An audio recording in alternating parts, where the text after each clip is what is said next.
तो आमतौर पर जब हम आईने के सामने खड़े होते हैं, है ना, तो हम क्या देखते हैं? अपनी छवि ही देखते हैं। हाँ, मतलब एक बहुत ही स्पष्ट बाहरी और सपाट सी छवि।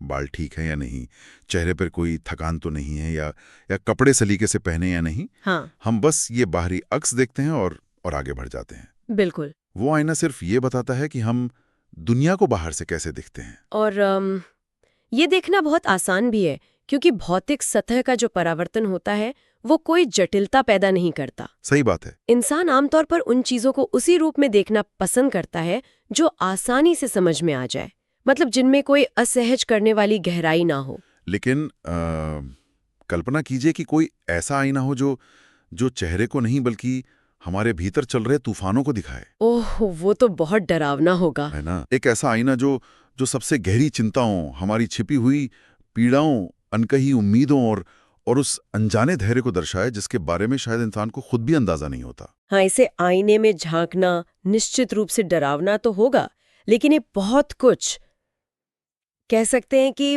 खोल कर रख देने वाला भी होगा। बिल्कुल। और ठीक ऐसा ही एक आईना हमें आज के हमारे स्रोतों में मिलता है।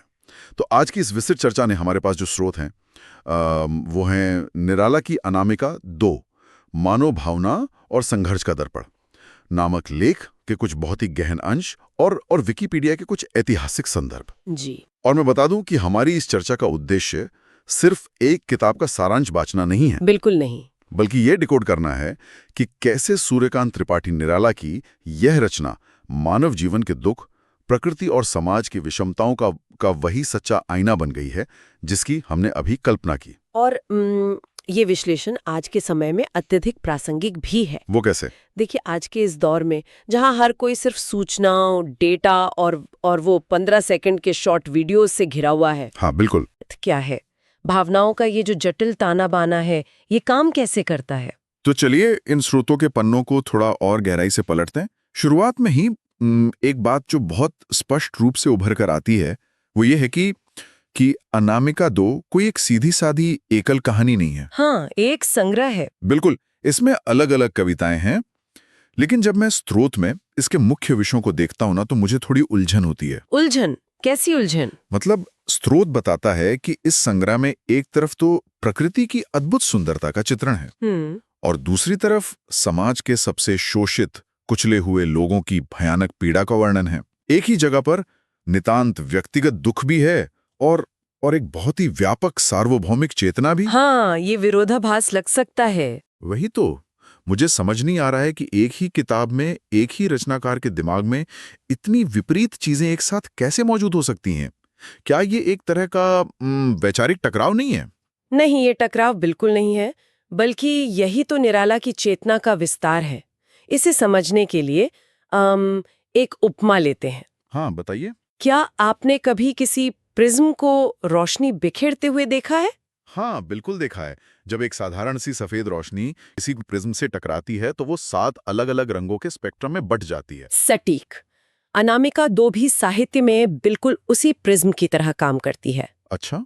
हाँ, जो सफेद रोशनी उस प्रिज्म के अंदर जा रही है, वो वास्तव में निराला की विशाल आत्मिक चेतना है। और जब वो चेतना इस कृति रूपी प्रिज्म से गुजरती है ना, तो वो अलग-अलग भावनाओं के रंगों में बिखर जाती है। बिल्कुल, समाज के दुखी और शोषित वर्ग की पीड़ा का गहरा रंग हो या प्रकृति की सुंदरता का उज्जवल रंग, वो रंग एक दूसरे से अलग थलग नहीं है। वे एक ही रोशनी का, एक ही स्पेक्ट्रम का हिस्सा है। वो मतलब शोषितों के लिए जो दर्द है और प्रकृति के लिए जो प्रेम है, वो दोनों एक ही स्रोत से निकल रहे हैं। हाँ, और यहाँ एक तकनीकी और ऐतिहासिक संदर्भ को समझना बहुत जरूरी है। स्रोत इस कृति की विशेषताओं में छायावादी भावनाओं का भी जिक्र करते हैं। छायावाद। जी, उस समय हिंदी साहित्य में छायावाद का दौर था।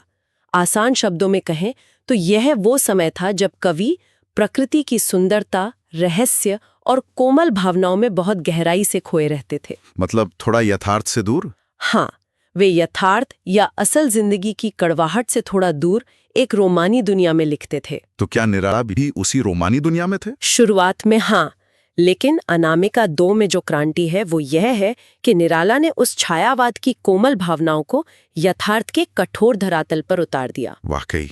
उन्होंने साबित किया कि जो हृदय एक फूल के खिलने की सुंदरता को महसूस कर सकता है, वही हृदय एक मजदूर की पीड़ा को देखकर रो भी सकता है। क्या बात है। ये दिखाता है कि भावनाएं अलग-अलग खानों में नहीं बटी होती, उनका मूल एक ही है, गहरी मानवीय करुणा। ये बहुत ही स्पष्ट करता है कि क्यों इस संग्रह का फलक इतना विशाल है। लेकिन सामाजिक यथार्थ और प्रकृति से आगे बढ़कर स्रोत हमें एक ऐसे बिंदु की ओर ले जाते हैं जो मुझे सच में सबसे ज्यादा चौंकाता है। अच्छा, वो कौन सा बिंदु है? हम बात कर रहे हैं राम की शक्ति पूजा कविता की। मतलब अचानक से हम समाज से निकलकर एक पौराणिक युद्ध के मैदान में पहुंच जाते हैं। हाँ, ये एक बहुत बड़ा बदलाव है कृति में। यहाँ भगवान राम का संघर्ष दिखाया गया है। मेरा सवाल यह है कि एक भगवान की कहानी, वो भी युद्ध के मैदान की, ये एक आम इंसान के संघर्ष का दर्पण कैसे हो सकती है? ये एक बहुत ही वाजिब सवाल है और यहीं पर निराला की लेखनी का सबसे बड़ा जादुई क्षण आता है। ये सिर्फ एक पौराणिक कथा का रिटेलिंग या दोबारा सुनाया जाना नहीं है। तो फिर क्या है? शोभ स्पष्ट करता है कि इसमें युद्ध से पहले राम के निराश हो जाने का चित्रण है। इसे आज के संदर्भ में समझें तो ये एक बहुत गहरे मनोवैज्ञानिक रूपक की तरह है। मनोवैज्ञानिक रूपक? हाँ, क्या आपने कभी बर्नआउट शब्द सुना है? बर्नआउट? हाँ, आधुनिक जीवन में जब कोई इंसान लगातार काम करता है, तनाव में रहता है और अचानक पूरी तरह से खालीपन या गहरी मानसिक थकान महसूस करता है, उसे बर्नआउट कहते हैं। बिल्कुल।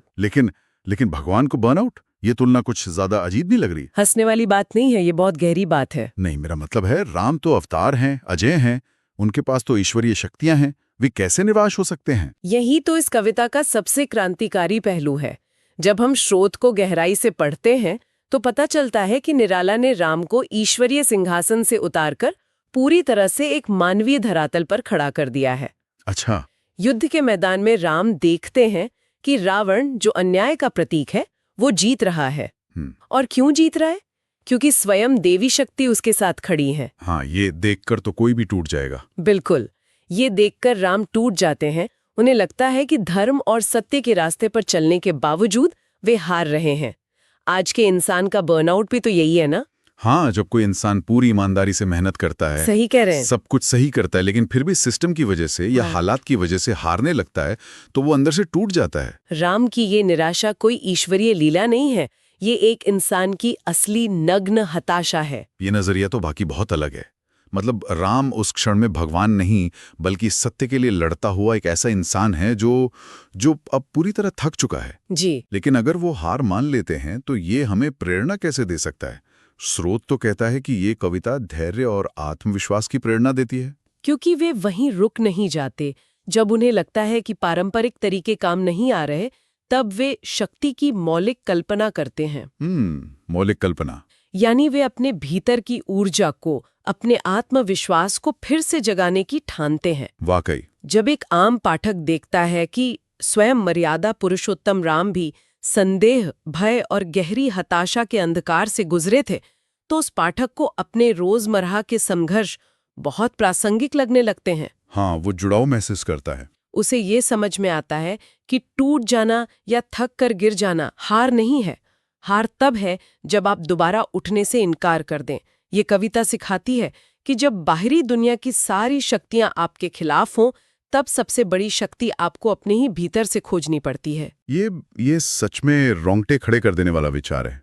अगर राम का संघर्ष दुनिया के सामने लड़े जाने वाले एक विशाल युद्ध का प्रतीक है, तो हमारे स्रोत इसके ठीक बाद हमें एक और कविता की ओर ले जाते हैं जो बंद दरवाजों के पीछे लड़ा जाने वाला एक नितांत मूक और व्यक्तिगत युद्ध है। हाँ, मुझे पता है आप किस तरफ इशारा कर रहे हैं। मैं बात कर रहा हूँ सरोज स्मृति की, हिंदी साहित्य की महानतम शोक कविताओं में से एक। बिल्कुल।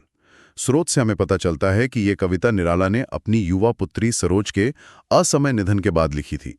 इसमें एक पिता का गहरा दुख, उसकी बेबसी और उसकी संवेदना है। जी। और स्रोत का एक वाक्य कहता है कि ये कविता व्यक्तिगत दुख को सार्वभौमिक संवेदना में बदल देती है। यहाँ मैं थोड़ा असहमत होना चाहूंगा, या कहूं कि मुझे गहरी शंका है। शंका? कैसी शंका? देखिए, जब कोई इंसान अपने किसी प्रियजन को, खासकर अपनी संतान को खोता है, तो वो दुख दुनिया का सबसे अकेला कर देने वाला अनुभव होता है। हाँ, ये तो है। दुख तो इंसान को बाकी दुनिया से काट देता है ना। इंसान एक खोल में सिमट जाता है। फिर एक पिता का ये एकांत दुख सार्वभौमिक कैसे हो सकता है? वो करोड़ों लोगों को कैसे जोड़ सकता है? ये एक बहुत ही संवेदनशील और गहरा सवाल है।